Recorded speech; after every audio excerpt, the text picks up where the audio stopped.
Noite. Se você estiver assistindo depois, bom dia, boa tarde, boa noite, porque a gente vai deixar a live gravada e vamos hoje receber Rívia Barros, superintendente de Vigilância e Proteção da Saúde no estado da Bahia, e nós vamos falar sobre liderança e desafios na saúde. Deixe-me chamar, deixe-me chamar aqui.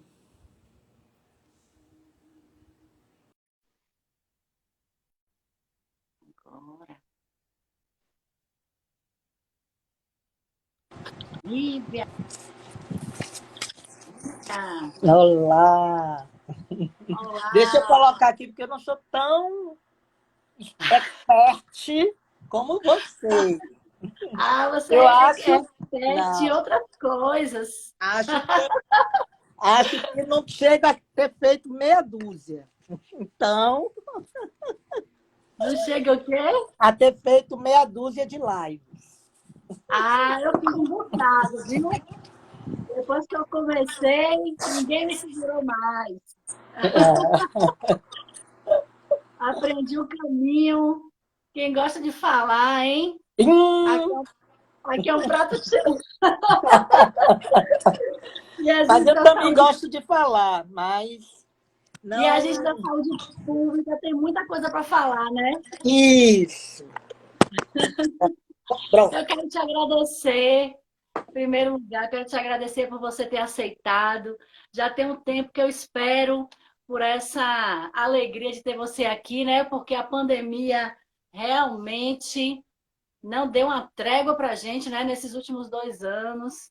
Então, eu quero lhe agradecer muito e começar justamente lhe pedindo para contar um pouquinho sobre sua história, né? Sua história profissional, essa sua carreira bonita aí da vigilância.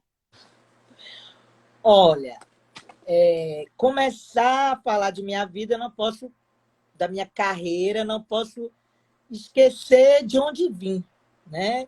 Eu sou uma itabunense, mais uma itabunense na vigilância do estado da Bahia, e que uma das coisas que eu me lembro bem quando você me pediu para falar sobre minha carreira, é que lá nos tempos primórdios da minha existência em Itabuna, tipo com uns 7 anos, 6 anos, quando eu via um avião passar, né, eu olhava aquele avião e disse, eu ainda vou andar muito nisso aí. E Olha, não era foi uma coisa que me marcou, né? Então, desde jovem, de muito jovem, eu gostava muito de ler. Então, eu viajava já nos livros, mas eu gostava de ler livros, romances, não era muito de estudar, né? Isso, o gosto pelo estudo veio depois. Mas eu gostava muito de ler, conhecer, ler romance, ler livros de esotéricos, já naquele, bem, né, naqueles primórdios do fazer, do se fazer mulher. E com algo que tinha dentro, que era o de voar, né? Eu cheguei a Salvador para estudar, sempre queria vir estudar. Eu cheguei a passar um vestibular em Itabuna, passar num concurso da Receita Federal, passei em primeiro lugar, mas eu não queria ficar ali. Eu queria ampliar meu mundo. Era algo muito forte dentro de mim. E, contrariando tudo e todos, eu rompi, vim para Salvador para estudar. Antes disso, viajei muito. Fui para outros estados, saí do país, tá? Até descobrir realmente para que destino inicialmente eu deveria tomar. Fiz um vestibular quando eu voltei dos Estados Unidos. Eu fiz um vestibular. travou um pouquinho, mas já já volta. Caiu? Caiu, Travou um voltou. pouquinho, você fez Nós um não, eu tenho que vestibular, ficar aqui. Aí eu fiz vestibular, mas assim e, a gente não está livre. mas fora daqui de Salvador. Não foi aqui em Salvador. Eu fiz vestibular. Não, tá vendo? Tá vendo que eu lhe disse que eu não tenho a expertise. Não tem problema. Essa emoção mesmo. Quando eu o vestibular foi em Campina Grande, no meio do ano, porque eu cheguei, naquela época só tinha universidades federais que faziam odonto, eu queria fazer odonto, aqui não tinha, fiz em Campina Grande, passei, estudei lá 2 semestres e consegui transferir para a Federal aqui de Salvador. Tá? Então eu terminei na Federal aqui em Salvador. E aí, quando eu terminei a faculdade, teve um concurso do Estado para odontólogo, e eu fiz, passei, fui chamada e fui trabalhar no Cabula Beiru, tá? Que tinha, onde conheci grandes mulheres, né? Grandes colegas. E lá eu fui ser dentista, né? Claro, de consultório. E me deparava com algumas coisas, tipo, o equipamento quebrou, não tem alguns insumos. Então, eu passei a frequentar escolas. Quando isso acontecia, eu ia para escolas do bairro, trabalhar com as crianças, ensinar a escovar, fazer palestra com pais e mães. E depois eu fui trabalhar numa escola mesmo, saí do consultório e fui trabalhar numa escola no Cabula Beiru, e como dentista lá, e fiz um trabalho bastante nessa área preventiva. E aí comecei a ficar mais e mais e mais dentro dessa área preventiva, dentro da área que eu gosto do SUS, que é o pensar amplo. E daí foi um pulo para mim ir para a CESAB, como coordenadora de odontologia do Estado. Lá conheci muita gente, trabalhei na DIPROS, na época era uma sala onde se trabalhava todos os programas especiais, era a sala que tinham 2 homens e acho que 8 a 10 mulheres. Tá? Então, a superintendente, vamos dizer, da época era mulher, que era a Edna Teles. Nós tínhamos uma coordenação que era mulher, e aí tinha a Osana Barreto, tinha a Rene, Pingo, Lúcia, muitas mulheres, nossa, do SUS da CESAB. Tá?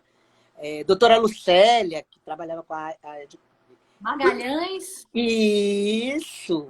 Trabalhamos juntos, fomos colegas, né?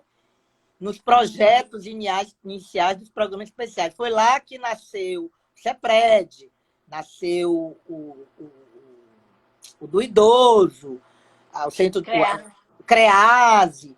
Mônica também trabalhava lá. De homens, nós tínhamos Rabelo, que era psiquiatra, trabalhava na questão mental, e Jordan. Eram os 2. O restante, tudo mulher. Todas mulheres fortes. É bacana você estar trazendo isso, porque assim como eu te falei, vamos fazer lives no mês de março, evidenciando as mulheres e a liderança feminina, né? Porque eu tenho observado que na maioria, né, não no nosso caso, mas na maioria dos casos assim, das mulheres, essa questão muito forte ainda de não estarem ocupando, né, os cargos de liderança, as dificuldades de mercado de trabalho, enfim. Então é importante que você esteja ressaltando. Eu acho que nós somos privilegiadas, né? Porque na nossa área as mulheres realmente dominam assim o espaço.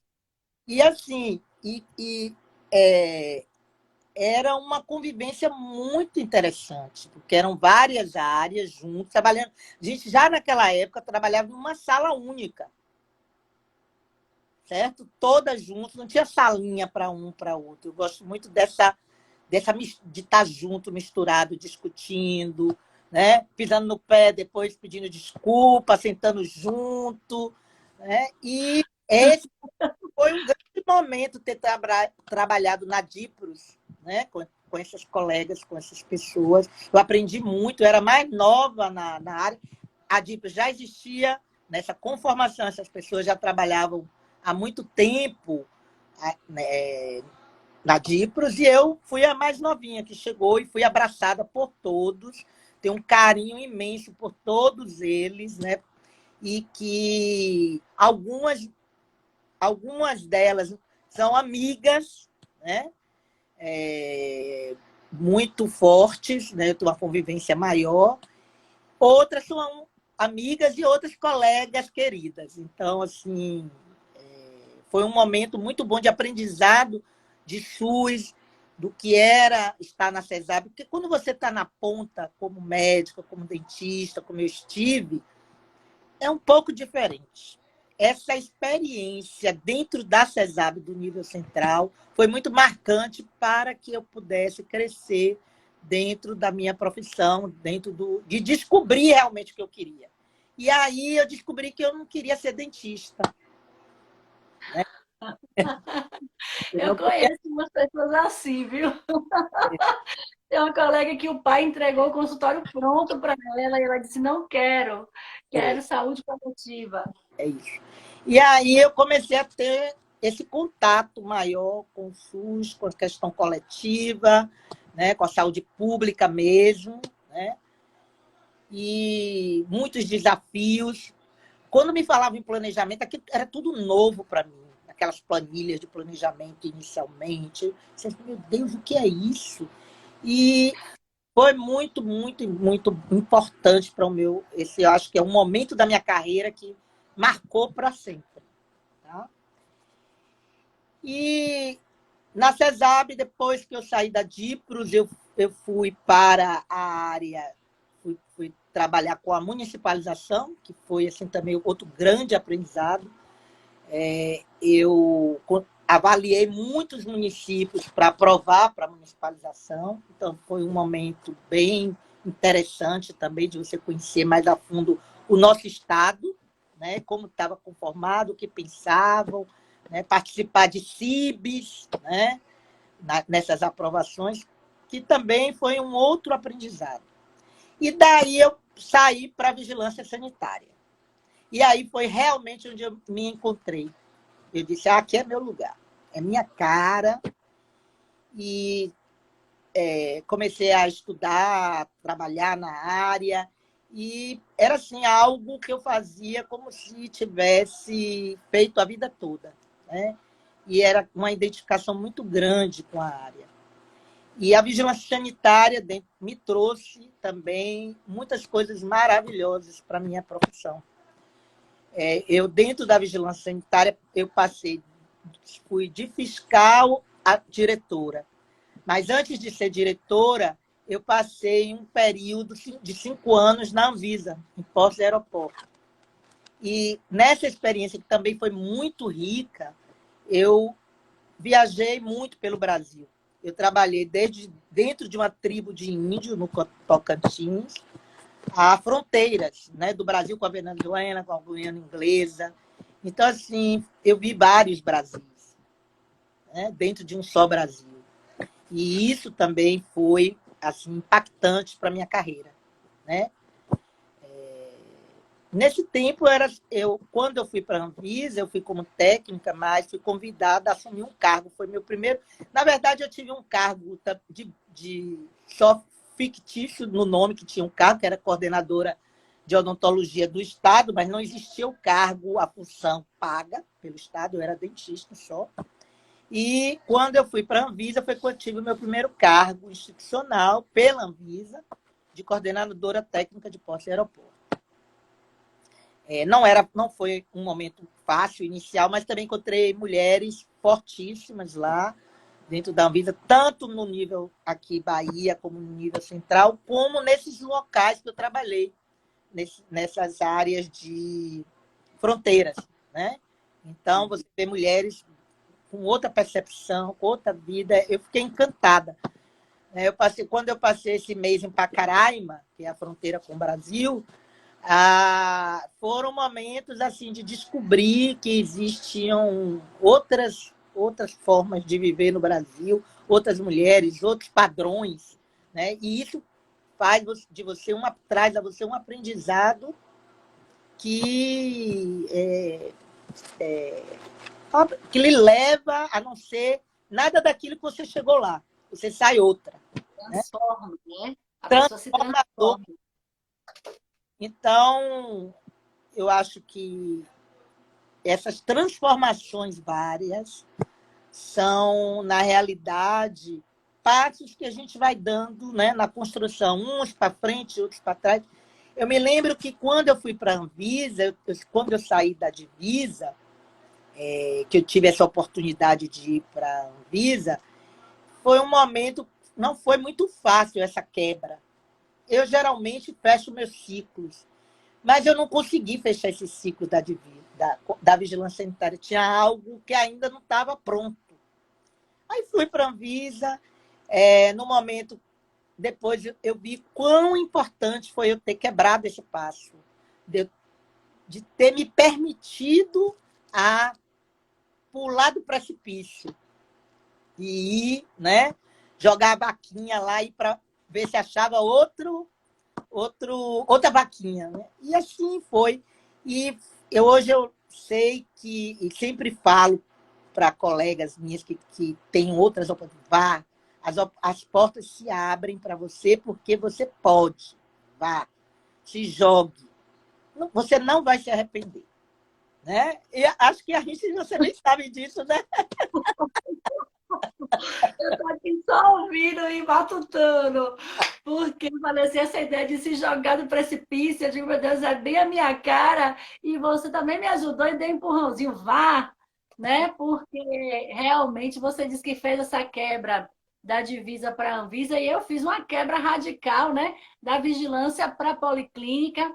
Na época até algumas pessoas da vigilância reclamaram bastante comigo, que era um absurdo eu da vigilância ir, né, para média complexidade e tal. Achava absurdo a sanitarista fazer isso, mas aqui estou, né, nessa experiência e aqui agora, nesse momento, curtindo a sua, você falando. E eu fico pensando assim, né, que o SUS nos dá essas oportunidades, né? Incríveis de aprendizado, não só profissional, mas como pessoas também. Você falando sobre a sua experiência com índias, né, com índios, com pessoas na fronteira. E eu me lembrando aqui, esses dias me perguntaram se eu tinha ido a Juazeiro ou a Petrolina. Alguém aqui no Instagram. E aí eu falei, sim, eu estive em Juazeiro, na época da residência em Medicina Social, e visitei Petrolina. E aí lá em Juazeiro, eu nunca vou esquecer as experiências que eu tive também. Por exemplo, a gente indo nos barquinhos, as lanchinhas, na verdade, da Marinha, para vacinar as pessoas nas ilhas lá da região. Aí, assim, chegando lá, Rívia, as pessoas praticamente só tinham caju para oferecer. E o alto luxo é quando você chegava numa casa que tinha geladeira e por isso eles tinham como lhe oferecer o caju gelado. Então, assim, são coisas assim, que vão marcando a gente, né? Que a gente vai refletindo sobre a vida, sobre as formas, as condições, as realidades tão diferentes que nós temos, né? Isso, Nesse Brasil tão com grande. certeza, com certeza. E a gente tem que entender que essas oportunidades, elas vão fazer, sim, a diferença. E elas são grandes universidades, né? Porque muitas vezes a gente aprende mais numa realidade dessa, num momento desse, do que os 5 anos que a gente passou na faculdade. Né? Não, O tempo que a gente passa na faculdade, ou nas academias, tem um sentido e também tem sua importância. Não estou tirando aqui a importância disso, não. Mas nunca se permitir achar que aquilo é tudo. Aquilo é o início de um grande aprendizado. o que eu acho muito gostoso e rico é quando a gente consegue juntar, né? Juntar não no sentido apenas de colocar junto, mas no sentido assim de agregar, costurar a teoria e a prática e fazer uma reflexão crítica a partir disso. Com Porque certeza. muitas vezes a teoria não condiz com a realidade. Eu costumo dizer assim, né? Venham segurar a alça do caixão comigo, porque ficar só me dizendo o que é que eu tenho que fazer é fácil. Eu quero saber quem segura a alça comigo na hora que o negócio aperta, né? Uhum. Porque é diferente. Né? Como dizem, a teoria na prática é outra. Mas me conte mais. Eu sei que o Davi da Anvisa ainda teve mais estrada aí. Do tempo da Anvisa? Não, do tempo. Da Anvisa e depois dela Ah, também. tá. Aí quando o convênio da Anvisa com os estados, que ela tinha um guarda-chuva, quando ela fez novos concursos e fez novas legislações, não permitia mais essa troca de experiência com os estados. E aí eu retornei ao estado e fui convidada a ir para o EMOB. O coração queria ir para a vigilância sanitária, mas uma grande colega também, Gerlane, que foi da sanitária, estava coordenando a hemorrede no EMOBA. E me convidou, venha ficar comigo, venha trabalhar comigo, papapá. Aí eu disse, tá bom, eu não tinha ainda pensado em muita coisa. Fui ficar no Emboba, fiquei no Emboba acho que 3 anos, né, trabalhando na hemorrede. Também foi uma super experiência. Né? Quem estava lá comigo, que você conhece, que era na época do RH, foi Maura, né? Nossa grande Sim, mulher também, Maura, de RH. E sim. foi assim muito bom. Foi tipo um relax trabalhar no Emoba, né? Mas eu acho que Porque você deve ter levado muita contribuição de vigilância para o Emoba, né? sim, e também já da questão de trabalhar a hemorrede com uma ideia de rede, né? Acho que foi também algo que a gente, já por conta da Anvisa, porque a gente já trabalhava com a visão do sistema estadual de vigilância, de trabalhar a hemorrede como sistema, né, de sangue do Estado. Tá? Então, foram também, conheci grandes mulheres, grandes pessoas que estavam lá, e também foram 3 anos de muito aprendizado. E aí eu fui chamada pelas colegas da divisa, algumas colegas, que inclusive uma delas, que foi a mais importante na tomada de decisão de retornar, que foi Jamile, que era uma odontóloga também, e que tinha ido para a vigilância por um convite meu, na época, outrora, e que continuava lá. E ela me chama, porque a gente tinha começado uma discussão antes de eu sair, da gente fazer a carreira de vigilante, de fiscal sanitário. E aí ela disse, vamos voltar, ainda você tem que voltar, nós estamos trabalhando nessa proposta, e venha, e venha. E aí aquilo ficou. Aí eu fui para uma reunião com ela. Saí de lá já na sanitária de volta.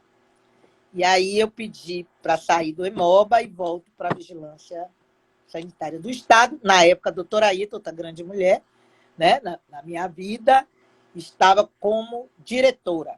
Aí eu cheguei para ela e disse, doutora Aita, eu gostaria de retornar para a vigilância sanitária, tal, tal, tal. Aí ela me questionou alguma coisa, eu falei assim, não, eu continuo, eu estava no EMOBA, estava na Anvisa, emprestada, fui para o EMOBA também emprestada, mas eu continuo sendo da Vigilância Sanitária do Estado, da divisa. Aí ela, não, tudo bem. Veja, converse com suas colegas que estão nas coordenações, para onde você deve ir e tal. Quando eu conversei com algumas e fui para ela, ela disse, não, eu estou pensando uma coisa para você, mas não posso lhe dizer agora. Eu já danou-se. Isso passou 1 mês, 2 É meses. Aí eu falei, muita doutora, coisa. pelo amor de Deus, eu não posso ficar assim, sem eira nem beira. Eu preciso, né? Aí ela disse, Desse... é, você já ouviu falar no JET? Nós estamos com a proposta, a doutora Alcina, outra grande mulher, né, da Suvisa, está com uma proposta de criar Por os falar em grandes JET. mulheres, por falar em grandes mulheres, Lorene Pinto está aqui na live com a gente, viu? Ela Já estava despedida, que eu ia falar das grandes mulheres que me inspiraram na Suvisa e das atuais. aproveita. Pronto. Então, aí Então, no foi Jets. para assumir o NUJET, criar o NUJET da vigilância. E você também estava nessa história, porque você estava coordenando no NUJET, você era que estava na Suvisa trabalhando essa proposta. Né? E aí a gente foi para o NUJET, criamos o NUJET. Hoje, até hoje, meu orgulho, porque hoje é um dos mais estruturados das vigilâncias, é o NUJET da divisa. Eu já estou com outra proposta aqui, já pensando em alguma mudança. E aí, do NUJET, um belo dia, se faz uma proposta, ia mudar o governo, a doutora Aita tinha sido convidada para ser a superintendente, e essa Jamile, que me fez voltar para a divisa, chega no JET e diz, vamos fazer uma eleição na divisa, como a DIVEP faz, para colocar a A diretora? diretora. Eu falei, vamos. Ela disse, mas a gente quer que você concorra. Eu falei, eu? De jeito nenhum. Não, aí eu falei, ó. Aí, depois de muito blá blá blá, de muitos dias no blá blá blá, ela. Aí eu disse, tá bom, eu aceito, com uma condição. Eu não vou fazer nenhuma campanha, eu não vou pedir um voto. Vai votar em mim quem quiser ou quem vocês convencerem.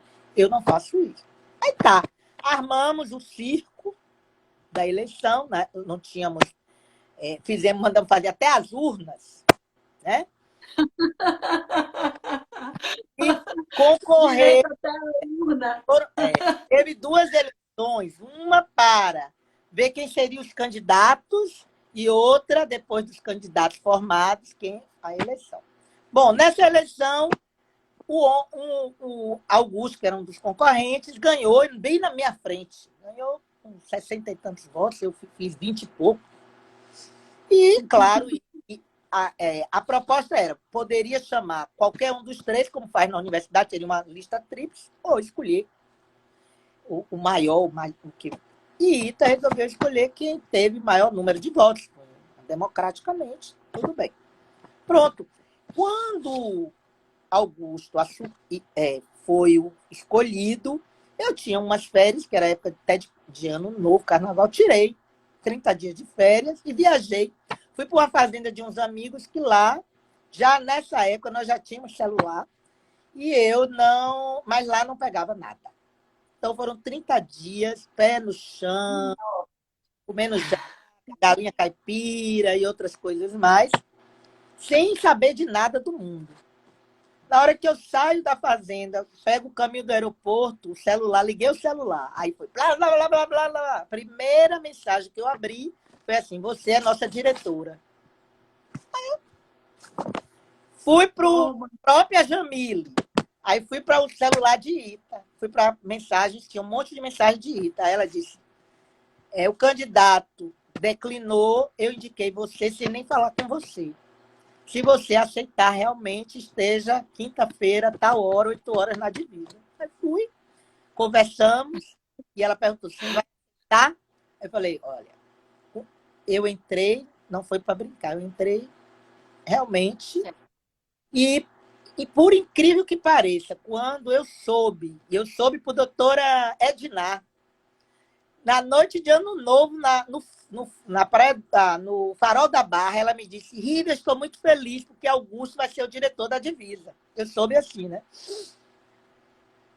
Sabe aquela coisa que fala dentro de você, assim, algo que, ok, ótimo, mas era uma certeza tão grande que eu seria diretora da divisa que eu fui para a fazenda para esquecer, porque não era. Então, Não estava parecendo certo, né? é, Eu me lembro de sua fala. Eu me lembro de sua fala quando você finalmente, né, foi designada. Você disse a mim que sabia que ia ser você. Me lembro disso. E aí eu voltei, aí sim, assumi e fiquei 2 anos e fui convidada por doutor Fábio, né, para assumir a Suvisa. E doutora Ita, no momento, ainda era quando ele me convidou e ele me pediu que ele gostaria dele mesmo conversar com a doutora Ita, eram questões entre eles, e que no momento que ele me convidou não foi uma coisa muito, como se diz, confortável, né? Mas que depois eu conversei com Ita muito bem, tanto que hoje ela é uma parceirona de trabalho, né? Ela se aposentou dentro da Suvisa, trabalhando na Suvisa, com todo empenho, com todo o carinho da equipe meu, com todo o respeito, nos respeitamos muito, né? Somos muito aliadas no trabalho, né? Gosto muito do trabalho que ela faz, né? A gente trabalha extremamente alinhada. Muita gente é bom que eu esclareça que nós somos hoje colegas, amigas, né? E que se respeitam. Então, essa é a minha resposta, né? E o carinho que eu tenho por ela e ela tem por mim, tenho certeza. Bom, o que mais você quer saber, Inês? Eu vou perguntar ainda um bocado de coisa, mas assim, eu queria dizer que eu chego a ficar emocionada, porque eu sempre tive muito orgulho de fazer parte da Suvisa, né? Justamente por essas pessoas, pela forma que a gente sempre trabalhou, aquele compromisso, né? A gente sempre compartilhou essa coisa, esse orgulho, esse objetivo, essa responsabilidade. Não sei, isso tudo me emociona de verdade. Assim, chegou o corpo muda, sabe? Uhum. Porque realmente eu sempre tive muito orgulho de fazer parte desse grupo, que eu já cheguei, já encontrei o grupo forte, né? Quando eu entrei na CESAB, que eu fui para a Divep e depois para a Suvisa, mas eu já percebi esse espírito que existia na equipe da vigilância do estado da Bahia. Então, você falando assim, é notório, né? O respeito que se tem pelos colegas. E não é respeito simplesmente porque somos seres humanos, não. É um respeito mesmo pelo que aquela pessoa representa dentro do nosso trabalho, dentro da nossa equipe, dentro da história mesmo da vigilância em saúde, né? Mas eu quero saber assim, eu sei que para nós essa questão de ser mulher nunca foi um problema, mas eu queria saber de você se você percebe, se você percebeu isso ao longo da sua história, né? A diferença, se teve alguma diferença, se teve algum desafio maior por ser mulher, se você sentiu isso em algum momento ou se percebeu no seu entorno, né? Olha, a gente ouve falar, lê, sabe que existe, mas eu não vivenciei. Não sei se sempre porque fui, ah, como eu dizer, eu sempre fui fora da curva. Eu nunca abati por desafios ou por dificuldades, né? Eu venho de uma família de servidores públicos, né? Meu pai era da Estrada de Ferro, minha mãe era visitadora sanitária, tá? Olha, Então, é, que pré, talvez tenha sido o início da área de vigilância. Minha mãe trabalhava com tuberculose, né? E sempre ouvia ela falar nas histórias e tal. Então, assim, a minha mãe sempre foi uma mulher forte. Minha mãe, eu tinha 7 anos, minha mãe tinha 4 filhas mulheres, e aos 7 anos ela se separou de meu pai, numa época onde essa separação era algo complicado, né? Desquite, não era nem divórcio, era desquite. Filha de desquitada, imagine. Mas minha mãe tinha uma coisa que é um exemplo para as 4 filhas, que era a questão do estudo. Após a separação, com 4 filhas mulheres, ela sustentando essas 4 filhas mulheres, ela voltou a estudar e fez 2 faculdades. A primeira de História, lá na região sul, em Ilhéus, que nós estávamos morando em Salvador, voltamos para Itabuna, e aí ela fez vestibular para História, cursou História e depois Administração de Empresa. Então, nossa. trabalhando, né? Como visitadora sanitária. E era a Fundação CESP. Lá se trabalhava 8 horas. Minha mãe estudava à noite, sábado e domingo. E ainda tinha que dar conta de uma filha chamada Rívia, que não era fácil. Contestadora. Mas ela tinha algo, eu brinco às vezes assim, não sei como minha mãe me aguentou. Ela tinha algo que foi importante para todas as 4, era a educação. Era importante para ela que as 4 filhas, ela garantia isso de estudo. Então, nós estudávamos, ela por Olha, bolsa. botaram aqui, Rívia. Diego botou aqui, Rívia não é fácil. Não sou mesmo, não. Na, na Diego escola, Souza. lá na escola era da pá virada, A né? Norma Era, diz que é maravilhosa, viu? Mas é maravilhosa. Não é fácil, mas é maravilhosa. Costuma ser assim, né? Esse é. tipo de gente é assim, danada e maravilhosa ao mesmo tempo.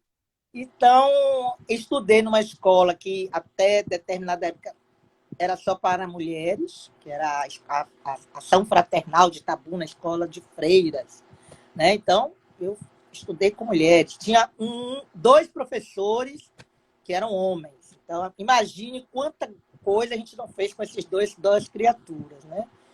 Então, Ai, foi ai. a mesma escola que muita gente estudou, que hoje está aí também no campo da saúde nossa. Então, assim, eu fui muito sempre rodeada. Talvez o exemplo de minha mãe, muito forte, não me deixou ver que existia diferença entre homem e mulher. Muito pelo contrário, minha mãe sempre educou a gente dizendo assim, somos todos iguais. Vocês têm... Minha mãe nunca educou, nunca colocou a gente, que a gente tinha, as meninas eram menos que os homens, nunca. Então, isso para mim assim foi fundamental também na minha vida, né? É o exemplo dela. E ela nunca se apertou por nada, ela nunca se incomodou se achasse que ela era isso ou aquilo que era desquitada. Ela tinha o trabalho dela, ela ia à luta. Depois fez política, sempre foi da esquerda, do lado contrário. Naquela época, Fernando Gomes era a esquerda de Itabuna, foi contra e ela apoiou. Então, assim, foi candidata a vereadora, né?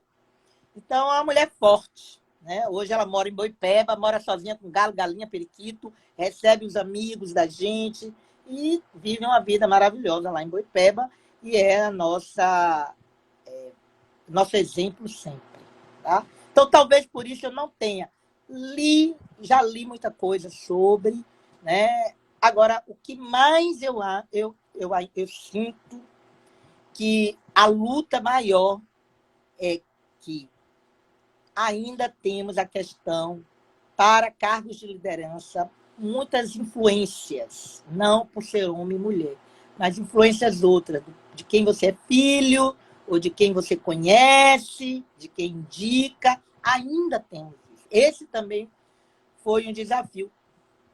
Porém, para isso, eu acho que tem a questão do estudo, da persistência, da responsabilidade, do mostrar o quanto somos capazes, que eu acho que na hora certa o universo conspira e você cai lá. Porque eu realmente nunca...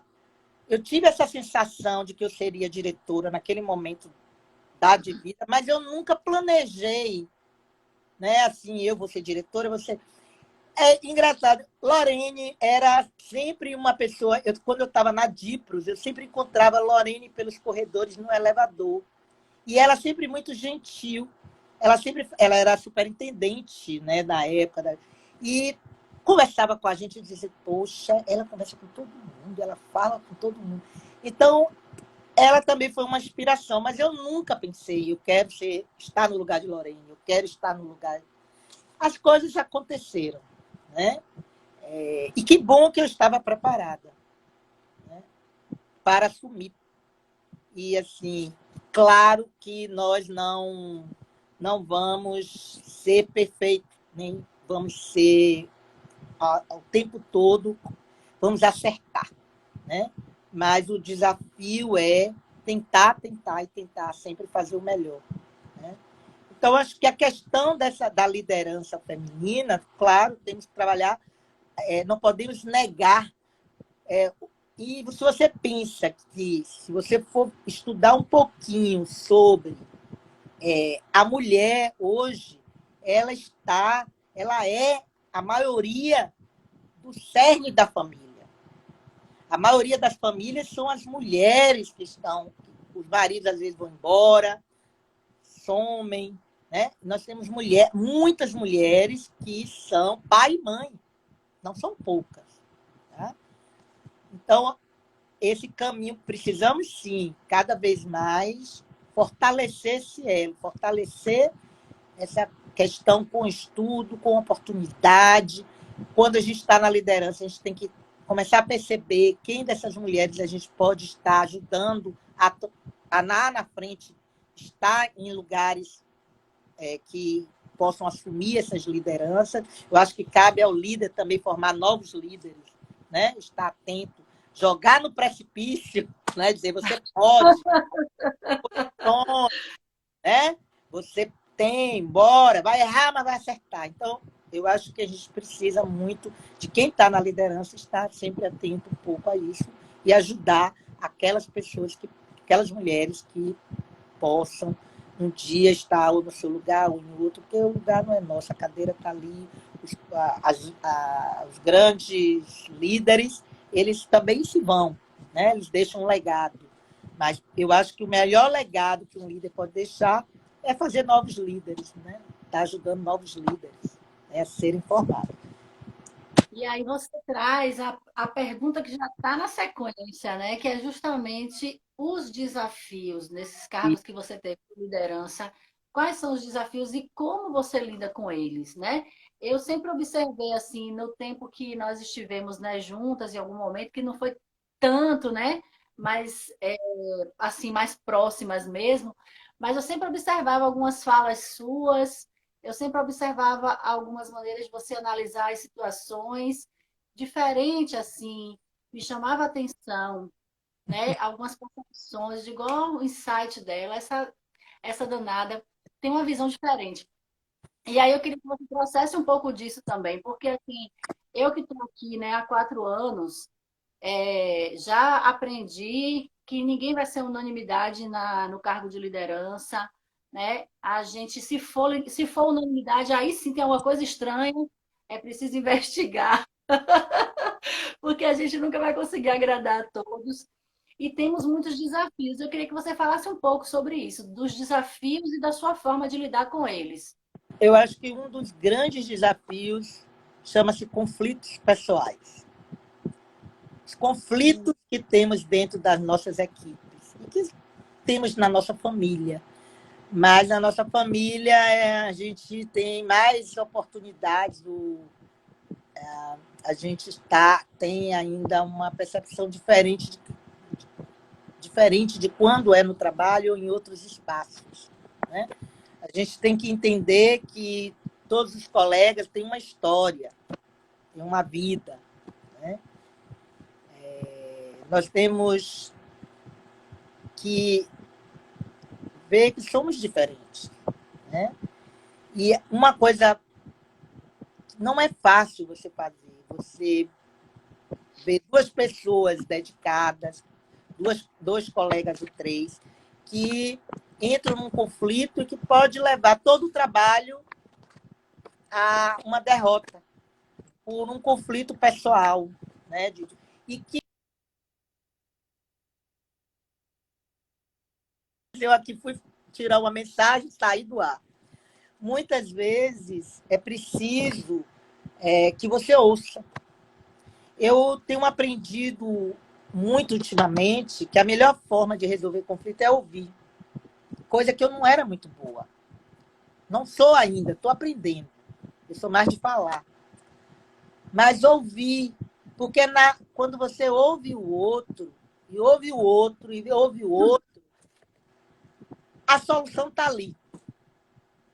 A solução está ali. Você vai captar a solução.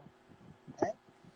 Então, o ouvir o outro. É um exercício difícil, porque a gente não tem tempo, a gente tem pouca gente, a gente tem que dar conta de milhões de coisas. Mas se a gente não ouvir nossa equipe, a gente não vai dar conta de nada. Porque vai ser um conflito atrás do outro. A Suvisa, o núcleo central da Suvisa, por que eu falo isso? Porque eu considero a Suvisa junto com as diretorias, junto com os núcleos, junto com as bases, onde tem vigilância é Suvisa, no Estado. Então, eu não faço muito essa diferença. Mas o núcleo central da Suvisa, que é lá na CESAB, né? Eu sinto que as pessoas trabalham felizes. Tem conflito? Tem. Tem um pezinho de vez em quando pega no outro, mas que coisa tão fácil de ser resolvida, né? E que com esse ouvir, com essa forma de trabalhar.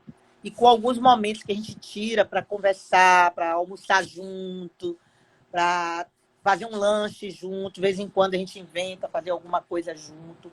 Porque naquele momento, às vezes, você ouve algo que aquela pessoa está em sofrimento. E às vezes uma atitude, porque essa pessoa deu para ser mal educada, mas essa pessoa não é assim. Às vezes essa pessoa está passando um momento difícil em casa, algo não está bem, e você não está sabendo. E às vezes, num momento desse, essa pessoa solta alguma coisa, olha, está acontecendo, ou solta com algo. Então, a gente precisa cada vez mais humanizar essas relações e saber que somos feitos de todos esses momentos, né? A noite que você não dormiu bem, porque ou você tem um filho pequeno que a noite toda chorou, estava doente, aí você teve que sair porque você está preocupada com essa criança. Então, esse dia você vai estar talvez um pouco mais irritável, porque você é gente, porque você sente, né? A gente sente dor, sente alegria, sente amor. A única coisa que me chama atenção, às vezes, para achar que não vou resolver uma questão de conflito, quando eu lido com questões de caráter. Esses são mais difíceis, estão mais cristalizados. Você não consegue resolver talvez numa única vida, né? E nem em uma única relação. Então, é quando eu sinto maior dificuldade de lidar com caráter duvidosos, caráter que não são caráter, né? Que não deveria estar no ser humano. Mas a gente tem também esses lados, né? E algumas pessoas esse lado é muito mais forte, ou determinante. Então, no mais, eu gosto de lidar, de brincar, de chamar, de conversar, e sentar junto, às vezes, para dizer assim, bora analisar aqui, vem cá. Será que foi bom? Será que se fosse você que ouviu? Então, assim, de levar nessa, ou então de discutir no WhatsApp, não tem essas discussões no WhatsApp, aí você fala no grupo, amanhã eu vou aí, venha conversar comigo amanhã que a gente conversa. De chegar e quando eu olho assim, digo, qual é o mesmo problema? Porque eu não me lembro mais. Né? Aconteceu isso na semana e a pessoa deu nada e realmente não tem problema. Eu digo, que bobagem é essa? O que é isso? Né? Então, é entender e ter um pouco, a liderança tem que ter um pouco de tempo para se dedicar a isso. Não só a técnica, mas ao ser humano. A gente que está ali, que é gente, né? Não vou dizer que eu sou a mais certa, porque eu nem estudei para psicologia nem nada. Isso é questão só de... E, às vezes, pensar assim, como é que eu queria ser tratado? Né? Como é que eu queria isso? Como é que eu vejo isso? Né? Então, esse exercício. Né? E tá sempre esse aberto a esse aprendizado, né, do outro, não ouvir o outro e aprender. Você vai, às vezes, na certeza que você está certo, aí o outro vem, ele traz elementos e diz, poxa vida, me lenhei porque eu estava errado. Vamos voltar atrás, vamos rever. Né? Esse Eu me lembro de você.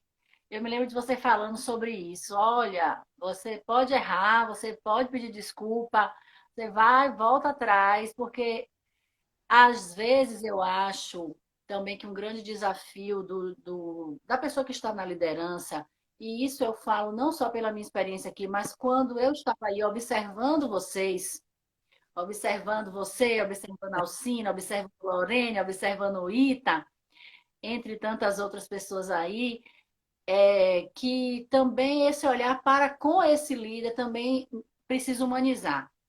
Porque a gente sempre acha que porque está na liderança, a gente julga como se fosse um ser perfeito. Está ocupando a liderança, então ela tem a obrigação de ser perfeita, não pode errar, tem que saber sempre o que deve ser feito, tem que ser sempre justa, enfim. E eu acho que as pessoas, de um modo geral, julgam muito esse líder. Sim. E é difícil também para a gente, como ser humano, estar nesse lugar, assumir esse lugar. Olha, eu costumo dizer que é aquela música do Chico Buarque, né? Joga a pedra na Geni, ela é feita para apanhar, ela é boa de cuspir. Porque parece que a gente está justamente nessa vitrine, né? E somos humanos também, participamos também desses processos, temos conflitos também, sofremos também. E às vezes nós não temos essa compaixão, vamos dizer assim, dos colegas por estarmos nesse lugar. Mas uma coisa que você falou também, que recentemente eu fiz um curso de resolução de problemas. Acredite, desde que eu comecei na saúde coletiva, eu até na época da residência tinha um colega nosso que era psicólogo, e a gente dizia assim, vem cá, quando a gente terminar a residência, a gente vai ser especialista em quê mesmo? Aí ele disse, em resolver problemas. E desde então, é só o que eu faço na minha vida, resolver problemas. E eu nunca imaginei que tinha curso para isso. Aí, recentemente, eu descobri na Escola Nacional de Administração Pública um curso online, gratuito e tal, resolução de problemas. Eu digo, eu preciso fazer, porque ninguém me ensinou e eu venho aqui apanhando e fazendo. E aí, uma das questões que eles trazem é justamente a escuta, né? Justamente o que você falou, escutar as pessoas da equipe, esperar um pouco, deixar seu subconsciente trabalhar naquilo, porque às vezes a gente quer ter logo a resolução, a gente quer ter logo a resposta, resolver logo a fatura, né? Mas nem sempre vai ser naquele momento exato. Então você vai colher as informações, escutar, às vezes até vai para casa. Eu fazia muito isso sem saber que era a técnica, mas eu já fazia muito. Tanto que as meninas que trabalham comigo falam assim: lá vem, qual foi a ideia hoje? Porque eu digo, olha, a gente estava tomando banho. Falei, lembra aquele negócio que aconteceu ontem? Estava em casa tomando banho e aí me veio uma solução. E é justamente o que eles falam. Escute e espere um pouco o seu subconsciente trabalhar e de repente você vai ter seu momento eureka. Quando você menos espera, vem aquela solução na sua cabeça. E é isso mesmo que acontece na prática. Eu só não sabia que era isso, mas já vinha fazendo. E eu queria saber de você, agora uma coisa mais assim, densa um pouquinho, esse desafio da pandemia, porque você já estava na superintendência quando essa pandemia apareceu, começou, e está até agora. Então, eu queria que você falasse um pouco esse desafio de estar à frente da vigilância do Estado da Bahia em plena pandemia Covid-19.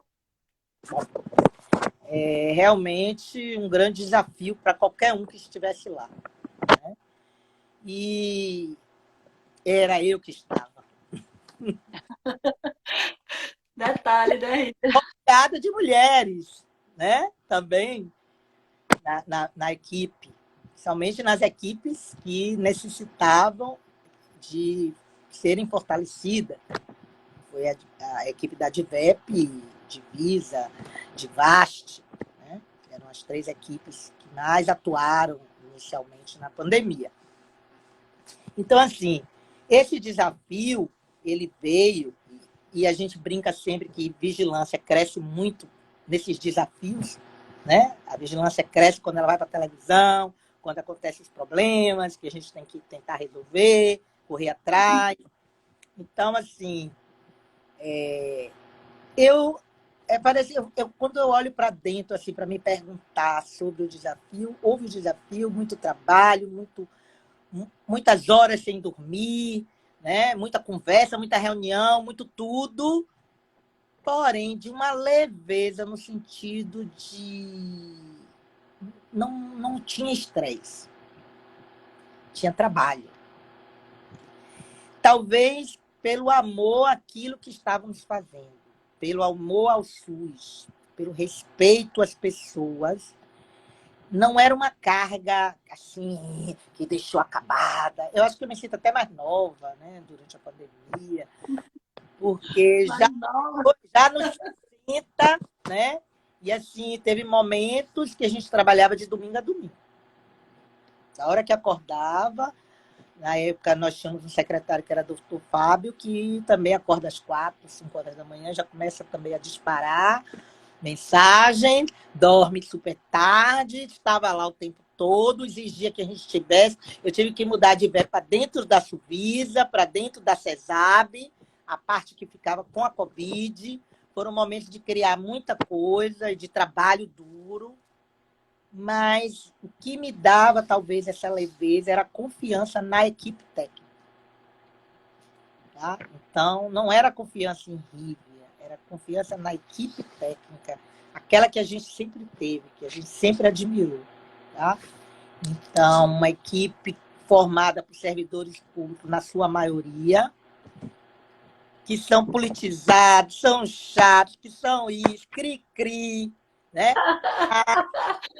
eu não tenho nada a ver com isso. Parece terrível. Né? Tem o SUS assim dentro, né, da alma. Então, eu confiava nessa equipe. Eu sabia que a equipe era boa. Eu sabia que a equipe vinha sendo preparada lá desde Lorene, muita gente, né? Porque eu sou da época, um pouco já dessa época, da época de Alcina. Então, foi uma equipe preparada. Muitas coisas, por exemplo, de sermos unidade gestora, que vem de lá também, da época de Lorene, né? Isso é um fortalecimento da vigilância. Somos, acho que talvez a única hoje no Estado, as únicas vigilâncias, que todas são unidades gestoras, né? Isso precisa ser falado, né? Isso é um avanço. Muitos estados querem e não conseguem. Então, essa conformação da vigilância com essa equipe me dava certeza que a gente ia fazer o melhor, que a gente ia para cima, que a gente ia trabalhar, que a gente, sabe? E assim foi. A outra coisa que foi foi muito decisivo para que a Bahia pudesse ter feito um trabalho tão fantástico durante a pandemia, né? É que nós tínhamos um gestor, na época que era o Dr. Fábio Vilas Boas, que pensava muito na frente. Eu me lembro que eu tinha voltado de férias, eu passei outubro, eu tirei férias, fiquei 30 dias de férias, retornei em novembro. Em dezembro começou essa história na China, e já, né? E ele já chamou para uma reunião. Em dezembro de 2019, ele disse: eu quero o LACEN trabalhando 24 horas, eu quero que vocês vejam quais são os equipamentos para fortalecer o LACEN. Foi decisivo, a gente foi para lá. Quando começou a não ter mais equipamento para comprar, para fazer PCR, estava em falta os equipamentos que nós tínhamos comprado. Estávamos esperando entrega, insumos também. Então, isso foi decisivo para diferenciar o LACEN. E a outra coisa que foi muito importante foi os gestores maiores, o governador e o prefeito da época, se unirem tecnicamente, que eram de dois partidos completamente opostos. E a equipe técnica teve, tanto do nível central, principalmente da capital, eu estou falando que a capital é um peso em tudo. Então, a equipe técnica do Estado e a equipe técnica do município pôde trabalhar em paz, em sintonia, né? Quando nós tínhamos algum problema, vamos sentar juntos, arranhava, mas saía algo construído pelas duas equipes. E isso foi fantástico, porque isso fortaleceu muito a vigilância do Estado, né? Então, nós temos a vigilância muito parceira mesmo. Já tínhamos, mas foi ainda mais, né, os laços, né? Então, eu agradeço muito sempre aos esses gestores, que o nosso governador e ao prefeito, né, de Salvador, que nos permitiu sermos técnicos, né, nesse momento. Isso foi um diferencial. Né? Um dia me perguntaram, por que a Bahia? Qual foi o diferencial da Bahia e tal? Eu acho que esse é o diferencial. E segundo, temos uma vigilância ainda que a maioria são técnicos concursados, tá? São servidores públicos concursados e que amam o que fazem. Né? E tecnicamente, que gostam de estudar. Gosto de estudar e trabalhar, né, Nívia? Quero registrar aqui a presença pode de aparecer Marla um curso. E eu acho isso. Quero agradecer, registrar a presença de Marla Cafezeiro e de Josefa. Acredita que Josefa está na live, Nívia? Estou matando saudade aqui. Meu Deus. Uhum. Eu estou aqui super emocionada, viu? Eu tenho que fazer, assim, a Policlínica é uma super experiência, mas eu confesso que eu tenho que fazer um esforço para também não querer voltar para a vigilância, viu? Fico dividida, o coração dividido. Vamos lá. Eu percebo, né? Você traz muita sabedoria. Comentei sobre os seus insights, assim. Você traz muita sabedoria de vida assim, para o seu trabalho. De onde é que você tira isso? Como é que você, né? Fala um pouco sobre isso, sobre as coisas que você traz de sua Quando vida. eu lhe disse que eu lia muito, né? Que eu gostava de ler, e eu gostava de ler Lobisomem de Rampa, não sei o quê, que já me trazia assim sobre Buda, sobre algumas coisas assim que eram questões que, para minha idade, eu vejo hoje, de onde eu estava, era algo um pouco, né, fora da curva. E nesse caminhar eu busquei em vários lugares, eu sempre fui uma buscadora, né? E eu encontrei uma yoga, e eu tenho mais de 25 anos que faço uma prática de yoga, que é uma yoga mais interna, de meditação mesmo, de me conhecer, né?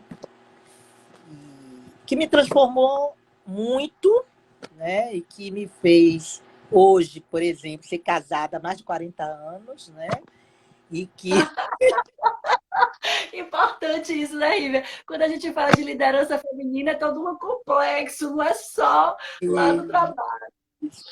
E aí, e que me deu essa sabedoria de respeitar a família, minha família que eu constituí, respeitar a mim mesmo, porque para mim respeitar o outro, eu preciso respeitar a mim mesma. Então, essa é uma base muito forte que é a minha família, né? O meu núcleo familiar. Né? Hoje, meus 2 filhos estão fora, não estão mais no Brasil, moram fora, estudaram. A mais velha constituiu família fora do Brasil e tal. Mas essa introspecção, seja ela qual seja a sua escolha, mas você precisa fazer essa introspecção de quem sou eu, o que eu estou fazendo aqui. Parece que é bobagem, né? Mas são perguntas ad eterno, que você tem que estar sempre se perguntando. O que é que eu estou fazendo aqui neste momento? Como eu me pergunto neste momento agora, tenho conversado outro dia, conversei com Ita, conversei com algumas pessoas dizendo assim, quem somos nós e o que estamos fazendo agora, neste momento, no nosso país? Né? Não só no nosso país, no nosso mundo. Né? Qual é o nosso papel? Quanta violência é essa? E o que estamos fazendo para isso? Né? E aí você perguntar, eu estou aqui só mesmo para ter nascido, casado, me formado, ter filhos? Esse será o meu papel só?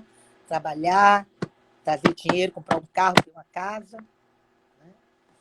Então, eu acho que quando a gente começa a se perguntar, se trabalhar isso, e também não com um sentimento de culpa, mas como algo para se conhecer, tentando abrir esse livro que a gente traz, que a gente escreveu algumas páginas, mas que eu acredito que quando a gente traz páginas também já escritas, a gente não nasce em branquinho.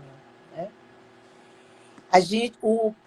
Eu acho que o universo, vou chamar de universo, ele nos traz algumas respostas, ele nos conduz algumas coisas, né? E você tenta ir repartindo isso ao seu entorno e trazendo, e só é verdadeiro quando você consegue trazer isso para o seu dia a dia.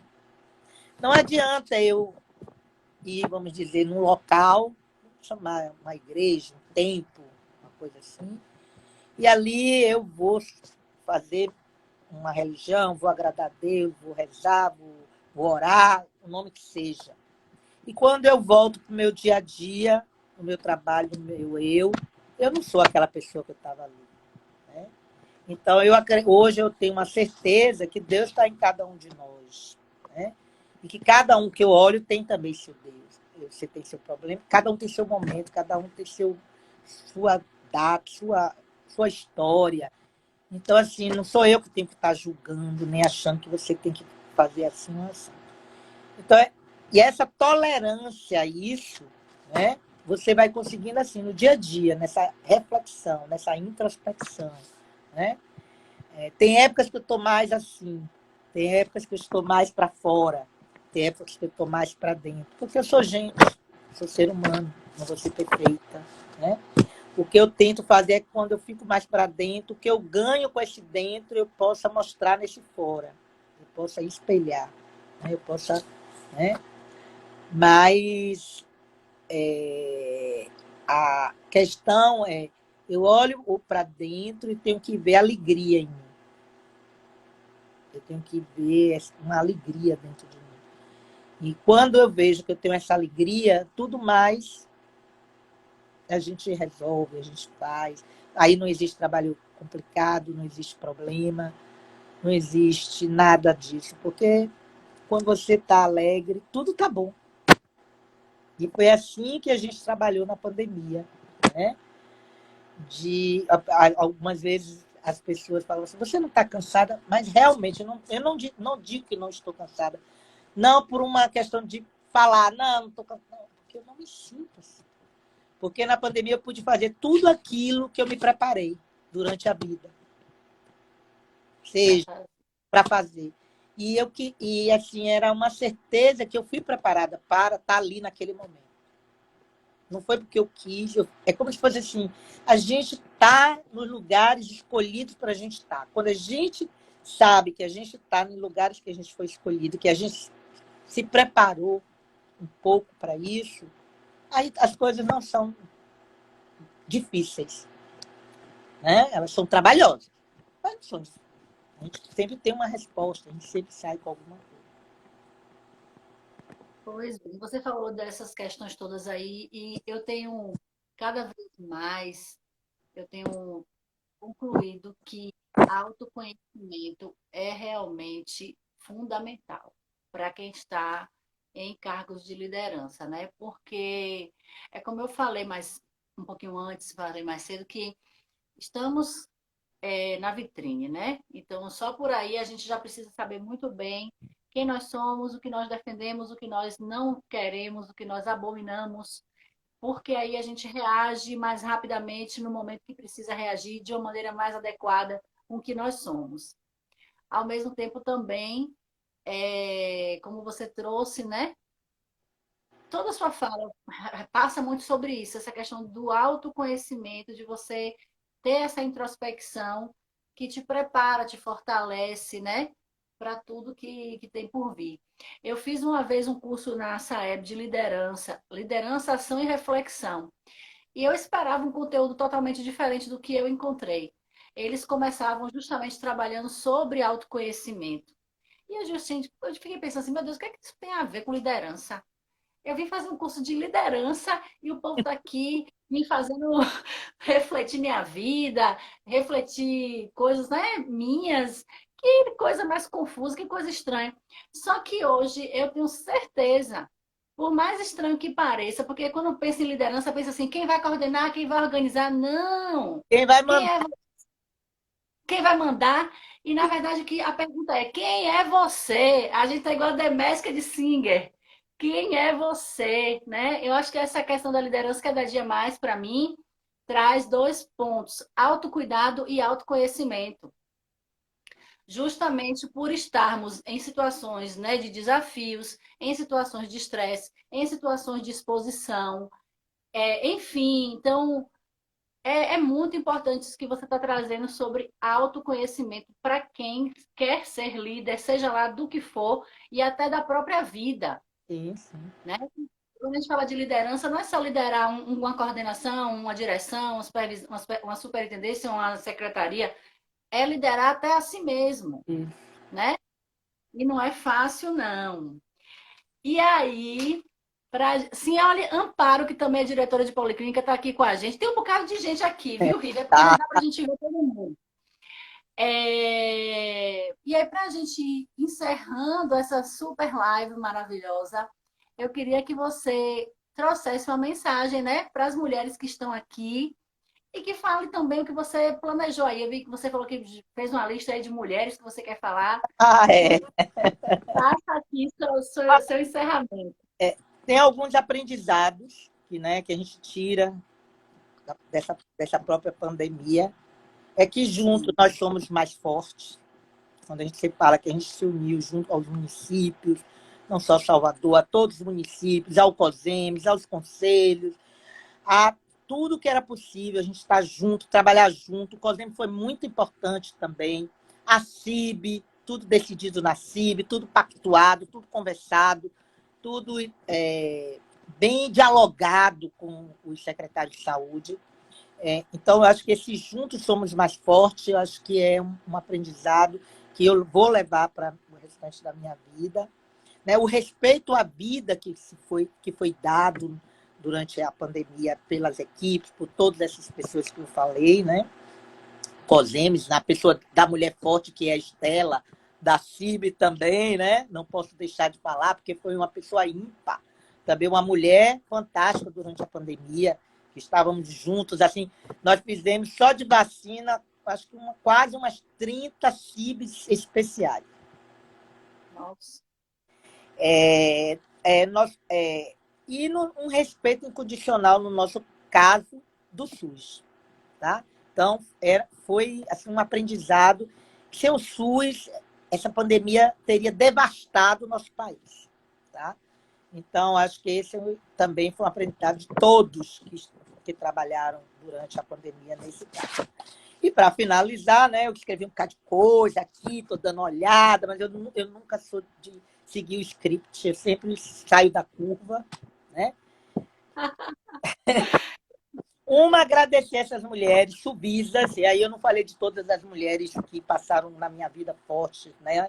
Como falei algumas aí, como Estela e minha mãe e outras pessoas, mas Subisa, que Lorene, que foi uma das primeiras pessoas dentro da CESAB, quando eu cheguei na CESAB, que eu admirava, com postura de mulher de forte, de inteligência. Ela escrevia uns textos, quando eu li, eu disse, ai, meu Deus, essa mulher escreve maravilhoso. Será que um dia eu escrevo alguma coisa parecida? Eu sou péssima em escrever.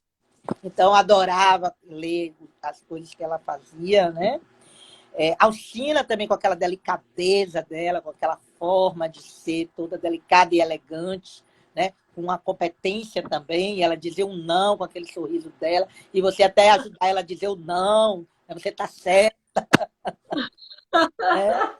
Marlene, que a gente não pode esquecer, que foi uma fortaleza também em toda a criação da DIVEP, na manutenção, no pensar da DIVEP, né?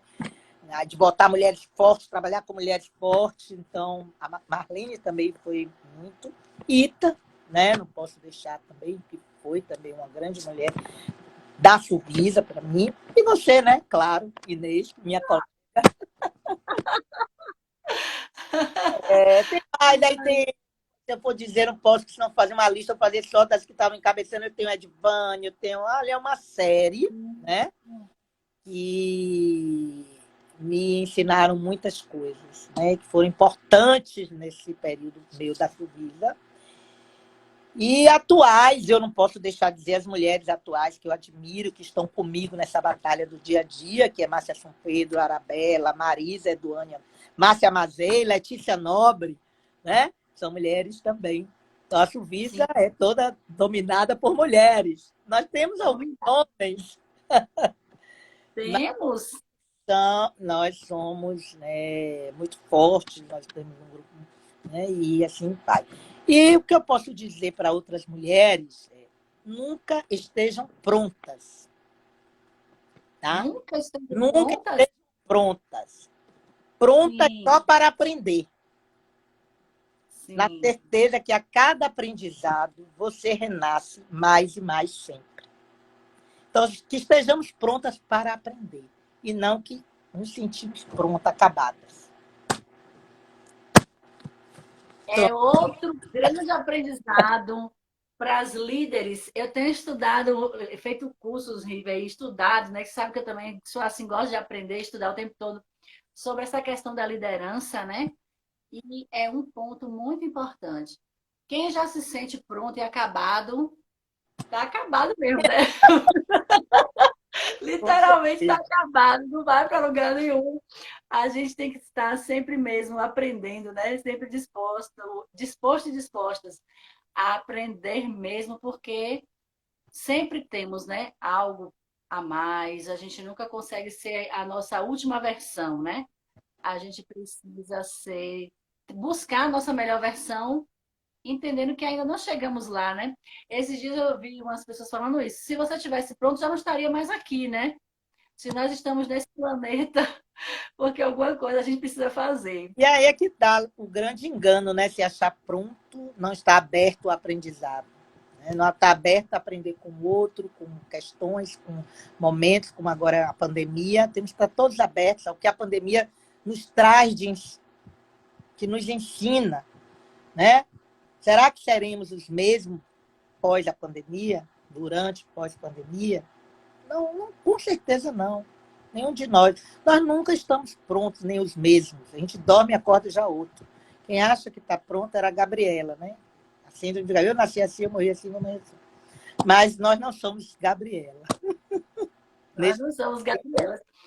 Eu quero lhe agradecer muito, dizer que a live foi muito emocionante, de verdade. Não assim emocionante da boca para fora, emocionante no corpo, A energia que a gente teve aqui, né, que a gente trocou aqui, muito boa. Fico muito feliz de poder ainda estar assim com essa ligação, né, com vocês, mesmo aqui nessa minha grande experiência, meu grande desafio, mas não ter perdido esses laços que eu trago vocês comigo, né? Eu costumo até às vezes falo com a Alcina, eu digo, Alcina, eu trago vocês comigo. Às vezes eu tomo uma atitude, eu faço alguma coisa, eu digo, ó, como é que a Alcina faria, como é que Rívia faria, como é que Ita faria, como é que Lorene faria. Então eu trago um pouco de vocês, um pouquinho de cada uma, para compor também quem eu sou.